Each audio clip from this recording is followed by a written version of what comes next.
కార్మిక వ్యతిరేక చట్టాలు అమలు చేయడంలో కేంద్రంలో ఉన్న బీజేపీ సర్కార్, రాష్ట్రంలో ఉన్న కూటమి ప్రభుత్వం రెండూ కలిపి తీవ్రంగా ప్రయత్నం చేస్తూ ఉన్నాయి.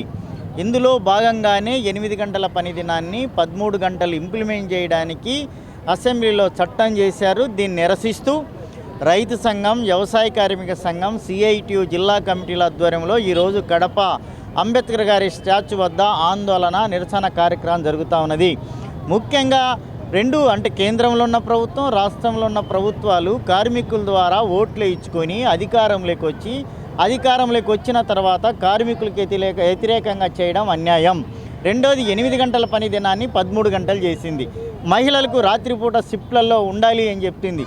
దీన్ని చేయడం ఒక భాగం అయితే వేతనం పెంచలేదు, సెలవులు ప్రకటించలేదు, కార్మికునికి రావాల్సినటువంటి వెసులుబాటు ఏమీ కల్పించడం లేదు.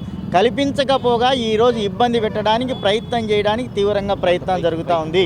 1886 సంవత్సరం అమెరికాలో చికాగో నగరంలో పెద్ద ఎత్తున పోరాడి ప్రాణాలు తెగించి 8 గంటల పని దినాన్ని కార్మిక వర్గం సాధించుకుంటే ఆ 8 గంటల పని దినాన్ని ఈరోజు తుంగులో దొక్కడానికి అటు ఇంతకుముందు కర్ణాటకలో బీజేపీ ఉన్న ప్రభుత్వం, గుజరాత్లో ఇప్పుడు కూటమి ప్రభుత్వం ప్రయత్నం చేస్తూ ఉంది. కార్మిక వ్యతిరేక చట్టాలు మానుకోవాలని చెప్పి ఈరోజు కార్మిక, వ్యవసాయ, రైతు సంఘం డిమాండ్ చేస్తున్నాం.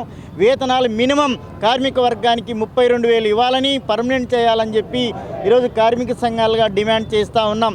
కానీ ఇవన్నీ మారకపోతే కార్మిక వర్గం ఐక్యమై ఈ కూటమి ప్రభుత్వానికి, కేంద్ర ప్రభుత్వాలకు వ్యతిరేకంగా పనిచేయడానికే సన్నద్ధంగా చేయడానికి కార్మిక వర్గాన్ని, ప్రజలను, రైతులను సన్నద్ధం చేస్తామని మీ ద్వారా తెలియజేస్తూ ఉన్నాం.